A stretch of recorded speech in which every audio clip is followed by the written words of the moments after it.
Créer un observatoire indépendant de la désinformation avant la présidentielle de 2027. Indépendant. Notamment piloté par des fact-checkers.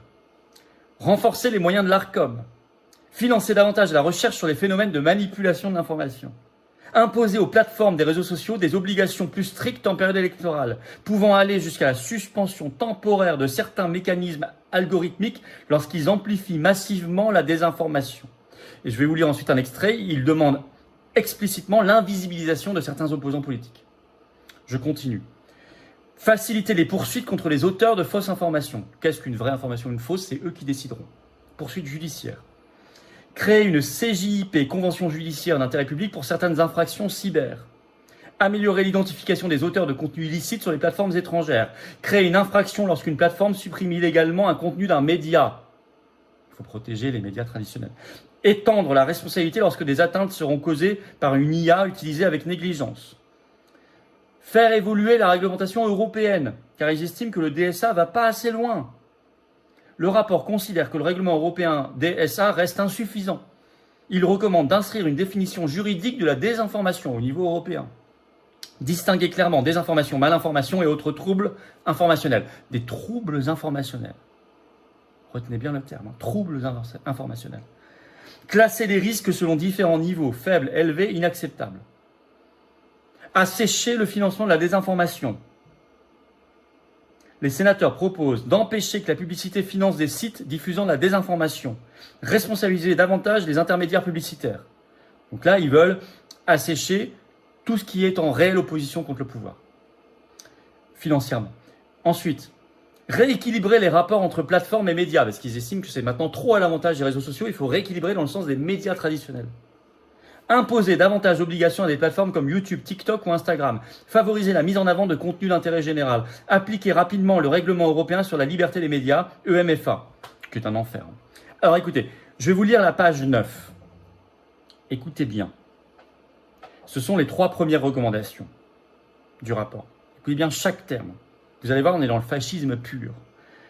Créer, donc page 9 du rapport sénatorial, créer avant la prochaine élection présidentielle un observatoire indépendant de la désinformation pendant de Viginum pour les manipulations de l'information d'origine interne, alimenté par la société civile, associations, chercheurs, organismes de recherche, chargés d'inciter les plateformes à modifier leurs algorithmes ou à invisibiliser un utilisateur fautif en cas de menace grave pour la qualité de l'information à l'approche des élections. La qualité de l'information. De saisir la Commission nationale de contrôle de la campagne électorale en vue de l'élection présidentielle en cas d'atteinte à l'égalité entre les candidats ou l'Arcom aux fins de mise en œuvre de l'article 6-3 de la LCEN, c'est la loi de confiance dans l'espace numérique. Recommandation numéro 2, financer davantage les organismes de recherche ayant pour objet l'étude des risques d'atteinte à la qualité du débat démocratique par la désinformation et la manipulation de l'information. Recommandation numéro 3, renforcer le dispositif extra-pénal de lutte contre les fausses informations par la mobilisation accrue du juge des référés, donc permettant au juge, dans les 3 mois précédant l'élection, de prescrire aux hébergeurs de fournisseurs d'accès à Internet toute mesure proportionnée pour faire cesser la diffusion de fausses informations dans un contexte électoral, dans un délai de 48 heures, et pour des informations diffusées de manière artificielle ou automatisée et massive. Ils peuvent vous censurer en référé spécial en 48 heures. L'Arcom, dont les moyens doivent être renforcés d'au moins 5 ETP, équivalent temps plein, donc ils veulent embaucher pour l'Arcom, pour permettre une mise en œuvre efficace de l'article 6-3 de la LCEN, entre autres compétences dont l'autorité s'est vue chargée dans le domaine du numérique et des plateformes. Alors, quand vous lisez, vous parcourez tout le rapport, vous êtes frappé par une chose, c'est leur psychose. Vraiment, ils sont en psychose devant la montée en puissance des réseaux sociaux et des médias indépendants, parmi les sources d'information des Français. Ils le documentent, ils l'écrivent, ils s'en lamentent, notamment chez les jeunes, ils donnent tous les chiffres. Ils sont vraiment en état de psychose face à ça et face, en corollaire évidemment, à l'effondrement des médias traditionnels dans les sources d'information des Français. Alors c'est un phénomène européen, d'ailleurs ils font beaucoup référence à l'Europe, ils demandent à la Commission européenne d'intervenir, etc.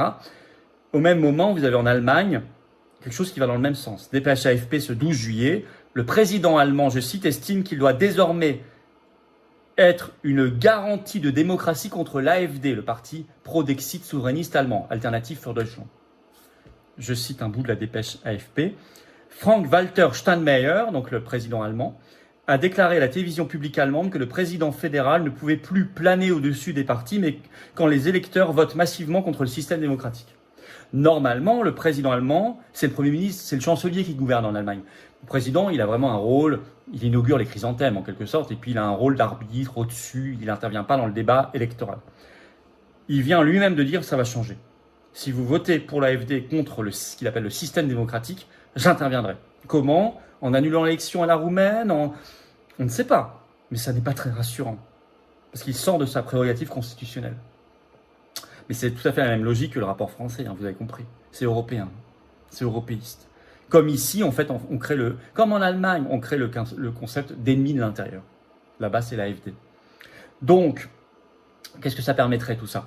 D'interdire des partis politiques, de bannir des personnalités, de fermer des réseaux sociaux, d'annuler des élections si nécessaire. C'est du pur eurofascisme, hein.